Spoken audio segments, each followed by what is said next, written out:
السلام علیکم ورحمۃ اللہ۔ بچوں، آج ہم پڑھیں گے اردو کمار بھارتی کا پہلا سبق حضرت سلمان فارسی رضی اللہ عنہ۔ تو جس طریقے سے اس دنیا میں بہت سب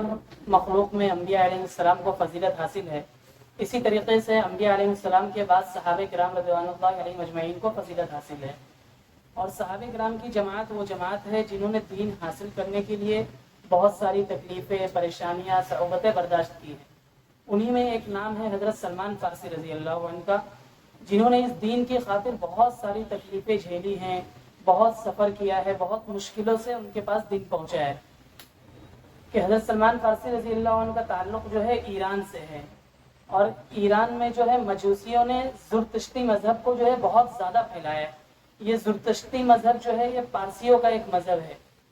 اور اس میں وہ لوگ آگ کی پوجا کرتے ہیں۔ اور حضرت سلمان رضی اللہ عنہ کے والد جو ہے یوزخشان بن مرسلان، ان کے والد کا نام ہے یوزخشان بن مرسلان، یہ ان کے والد کا نام ہے۔ اور یہ جو ہے ایران کے ایک گاؤں ایران کے ایک شہر اصفہان کے ایک گاؤں جیان میں رہتے تھے۔ وہاں کے ایک بڑے مجوسی زمیندار تھے، لیکن کسی وجہ سے انہوں نے جیان کو چھوڑ کر اور ہرمز میں سکونت اختیار کر لی، اور یہیں پر حضرت سلمان رضی اللہ عنہ جو ہے وہ پیدا ہوئے ہیں۔ اور حضرت سلمان فارسی رضی اللہ عنہ کا پہلا نام جو ہے وہ ماہوے ہے۔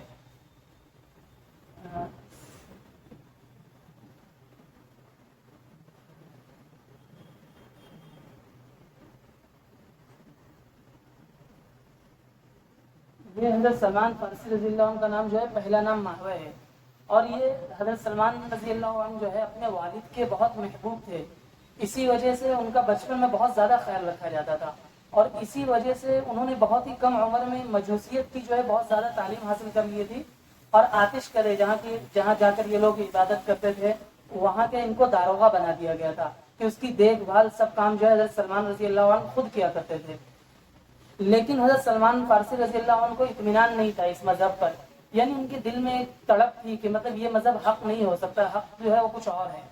اسی کے لیے وہ سرگردہ رہتے تھے، پریشان رہتے تھے، اور حق کو تلاش کرتے رہتے تھے۔ ایک دن وہ اپنے کھیت کی طرف جا رہے تھے تو راستے میں ایک گرجا گھر تھا، جو عیسائیوں کی عبادت گاہ جو ہوتی ہے اسے گرجا گھر کہا جاتا ہے۔ تو گرجا گھر پہ ان کی نظر پڑی، وہ وہاں چلے گئے اور عیسائی راہب کے پاس صبح سے لے کر شام تک بیٹھے رہے، اور ان کو یہ سمجھ میں آیا کہ یہ مذہب جو ہے یہ حق مذہب ہے، اسی کی پیروی کرنا چاہیے۔ شام کو جب وہ گھر آئے اپنے والد کے پاس تو پورے دن کی رودات سنائی کہ اس طریقے سے میں گرجا گھر میں گیا اور انہوں نے یہ تعلیمات دی ہیں۔ تو ان کے والد بہت غصہ ہوئے ان پر، اور ان کے پیروں میں بیڑیاں ڈال دی۔ بیڑیاں بولے تو زنجیر سے باندھ دیا، جس طریقے سے آج کے دور میں بھی زنجیر وغیرہ سے باندھ دیا جاتا ہے تاکہ وہ کہیں جا نہ سکے۔ لیکن پھر بھی حضرت سلمان اپنی کوشش سے کسی طریقے سے وہاں سے آزاد ہو کر وہاں سے ملک شام چلے گئے۔ اس لیے چلے گئے دین حق کو تلاش کرنے کے لیے کہ جو اصل مذہب ہے، جو سچا مذہب ہے، اسے میں اختیار کر لوں۔ اور وہاں ایک راہب کے پاس پہنچے اور بہت دنوں تک اس کی خدمت میں رہے۔ پھر کچھ دنوں کے بعد جب اس کا انتقال ہو گیا تو اس نے دوسرے راہب کا پتہ دیا۔ اسی طریقے سے وہ مختلف راہبوں کے پاس جاتے رہے، اور آخر میں ایک راہب نے ان کو بتایا کہ سلمان سن لو، اب ایک نبی آنے والے ہیں جو سچے نبی رہیں گے، اور وہ کس جگہ آئیں گے؟ وہ کھجور والی جگہ میں آئیں گے۔ مطلب انہوں نے یہ بتایا نہیں کہ کس جگہ آئیں گے، مقام کا نام نہیں بتایا، بلکہ صرف یہ بتایا کہ وہ جو نبی آئیں گے وہ کھجوروں والی جگہ پہ آئیں گے۔ اور انہوں نے 3 نشانیاں بتائی حضرت سلمان کو، کہ پہلی نشانی جو رہے گی کہ وہ جو نبی ہوں گے وہ ہدیہ قبول کریں گے، اور دوسری نشانی یہ ہے کہ وہ صدقہ قبول نہیں کریں گے، اور تیسری نشانی یہ ہے کہ ان کے پشت پر جو ہے مہر ہوگا، مطلب نبی ہونے کی جو نشانی ہے وہ پشت پر ہوگی۔ اس کے بعد حضرت سلمان رضی اللہ عنہ لوگوں سے معلوم کیے کہ بھائی کہاں پر ہے یہ جگہ جو کھجوروں کے باغ والی جگہ ہو، تو معلوم پڑا کہ بھائی عرب میں ایک بستی ہے مدینہ، یہ وہاں کی جگہ ہے۔ تو حضرت سلمان رضی اللہ عنہ وہاں سے سفر کر کے اصفہان سے شام گئے، شام سے موریا گئے، مطلب سینکڑوں میل کا سفر کیے، نینوا وغیرہ ہوتے ہوئے جب مدینہ پہنچے ہیں،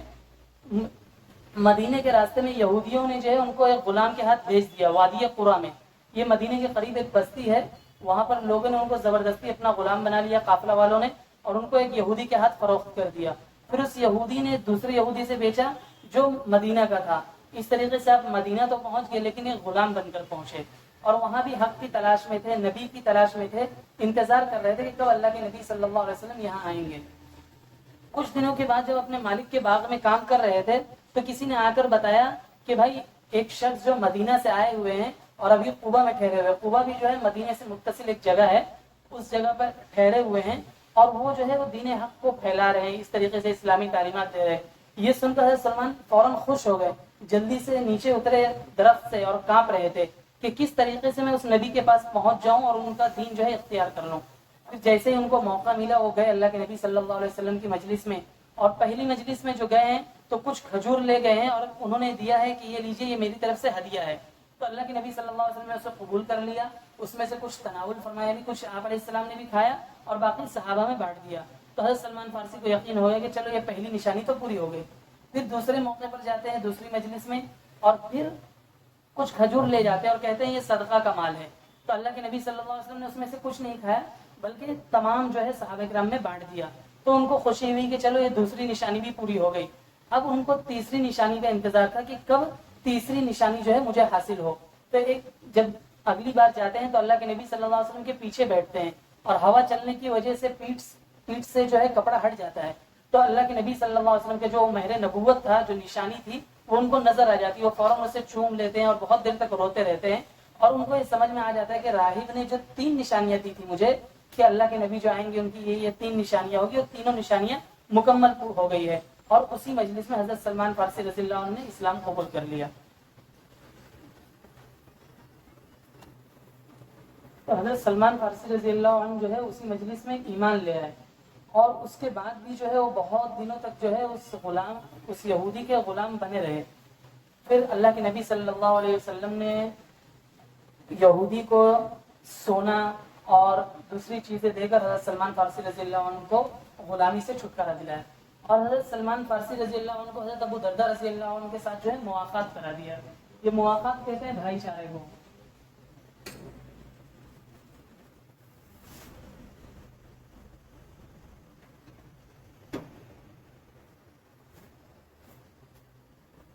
مواقعات کرا دیا یعنی بھائی چارہ کرا دیا کہ جو بھی صحابہ کرام جو ہے مہاجر تھے، مکہ سے آئے ہوئے تھے، ان کے پاس تو مدینے میں کچھ بھی نہیں تھا، تو جو مدینے کے صحابی تھے ان کے ساتھ ایک ایک صحابی کو جو ہے مواقعات کرا دیا کہ تمہارے پاس جو کچھ ہے اس میں ان کو بھی حصہ دے دو، اور تمام صحابہ کرام نے اس کو خوشی خوشی قبول کر لیا۔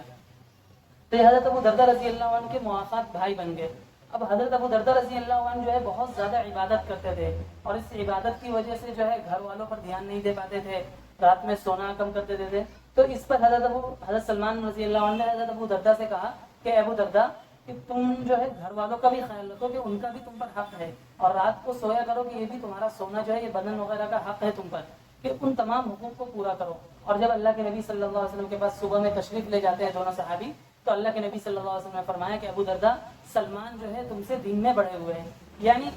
دین کے معاملے میں سلمان جو ہے تم سے آگے ہیں۔ یہ اسی وجہ سے تھا کہ حضرت سلمان رضی اللہ عنہ نے دین کو جو ہے بہت زیادہ تلاش کرنے کی فکر میں تھے، بہت زیادہ مشقتیں اٹھائی ہے، تکلیفیں اٹھائی ہے، تب جا کے ان تک دین پہنچا ہے۔ تو انہوں نے دین کو اسی طریقے سے حاصل بھی کیا کہ دین کی سمجھ بھی جو ہے ان کے اندر تھی، کہ ایک موقع پر اللہ کے نبی صلی اللہ علیہ وسلم نے حضرت سلمان کے کاندھے پر ہاتھ رکھ کر فرمایا،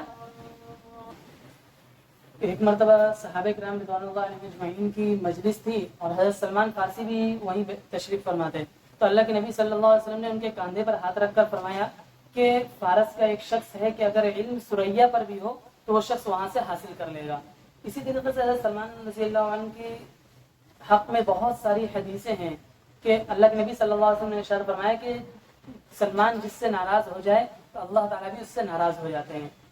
تو اسلام کی جو ابتدائی جنگیں ہیں، جو بہت ساری مشہور جنگیں جیسے جنگ بدر ہے، جنگ احد ہے، ان جنگوں میں حضرت سلمان رضی اللہ عنہ شریک نہیں ہو پائے تھے۔ اس کی وجہ کیا تھی؟ اس کی وجہ یہ تھی کہ وہ غلام تھے، اور غلام ہونے کی وجہ سے وہ جنگوں میں شرکت نہیں کر پاتے تھے۔ تو اللہ کے نبی صلی اللہ علیہ وسلم نے 40 اوقیہ سونا اور 300 کھجوروں کے عوض ان کو آزاد کرایا۔ یہ 40 اوقیہ سونا جو ہوتا ہے، یہ ایک اوقیہ سونا 7 درہم کا ہوا، اور کل ملا کر جو ہے 40 اوقیہ سونا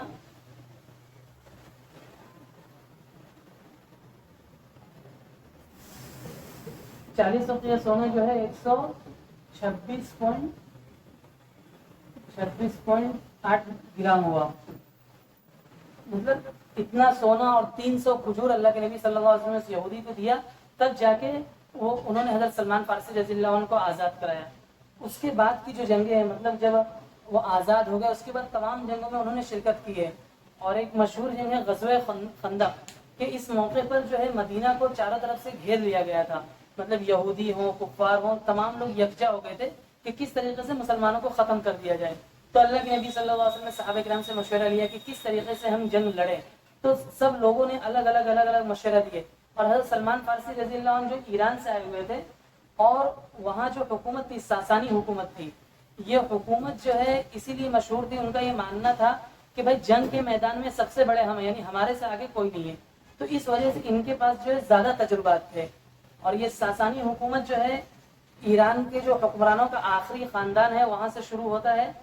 آخری خاندان جو ہے ساسانی، وہیں سے ساسانی حکومت ہے، اور اس کا جو آخری بادشاہ ہے وہ خسرو پرویز ہے، جس نے اللہ کے نبی صلی اللہ علیہ وسلم کا خط پھاڑ دیا تھا، تو اس کے بعد جو یہ آخری بادشاہ ہے اس کے بعد وہ ساسانی حکومت ختم ہو گئی ہے۔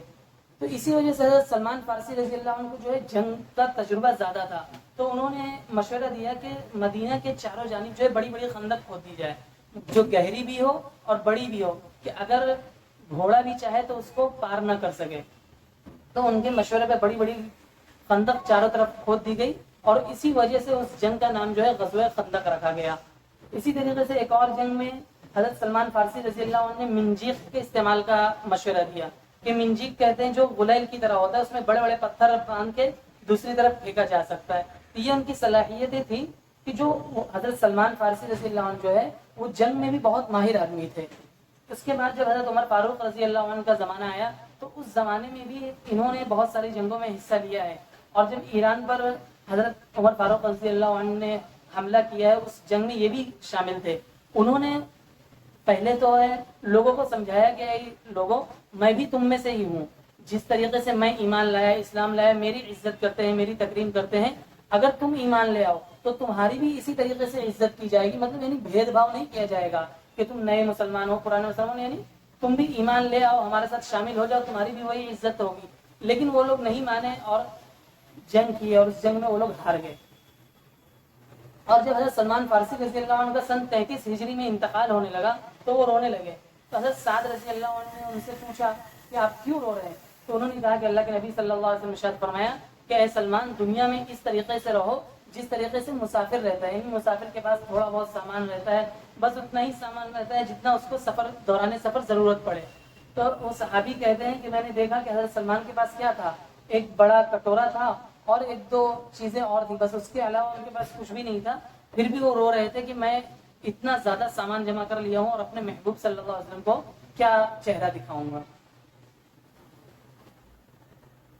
آج کے سبق میں جو چند مشکل الفاظ ہیں ان کا معنی بھی یہاں لکھ دیا گیا ہے، جسے برگزیدہ اس کے معنی ہے بڑے مرتبہ والا، اور یہ سرگرداں مطلب پریشان، استقامت پائیداری مضبوط ٹھہراؤ کئی معنی آتے ہیں، ثابت قدمی قدم جمائے رکھنا یعنی کسی کام پر ایک دم اڑے رہنا مطلب کر کے ہی چھوڑنا ہے، مصائب مصیبت کی جمع یعنی بہت ساری تکلیفیں ہوں تو مصائب کا استعمال کرتے ہیں، مانع ہونا یعنی رکاوٹ بننا، کسی بھی چیز میں رکاوٹ بننا، نصف النہار آدھا دن دوپہر کا وقت مطلب یعنی ہاف جو کہتے ہیں، نصف مانے ہاف نہار مانے دن، زرتشتی مذہب یہ پارسیوں کا ایک مذہب ہے، اس کو زرتشتی مذہب کہتے ہیں، مبعوث ہونا یعنی اللہ کی طرف سے نبی کا بھیجا جانا، وادی قرا مدینے کے قریب ایک جگہ کا نام ہے جسے وادی قرا کہتے ہیں، رشتہ موافقت بھائی بھائی کا رشتہ، اخوت بھائی چارگی، معمولات مانے روزانہ کے کام، غزوہ جس جنگ میں نبی کریم صلی اللہ علیہ وسلم شامل تھے، ایما یعنی اشارہ، منجنیق یعنی دور تک پتھر پھینکنے کا ایک آلہ جیسے غلیل وغیرہ ہوتا ہے، صفہ یہ دور نبوت میں مسجد نبوی سے لگا ہوا چبوترا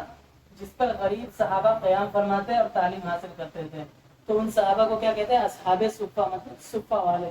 اسی صفہ کی طرف نسبت کرتے ہوئے ان کو کہتے ہیں صفہ والے۔ یہ غلطہ پریشان الجھا ہوا، یہ لفظ جو ہے غلطہ ہے، غین کے اوپر زبر ہے۔ یہ علیل علیل مانے بیمار، یہ اساسہ اساسہ مطلب ملکیت۔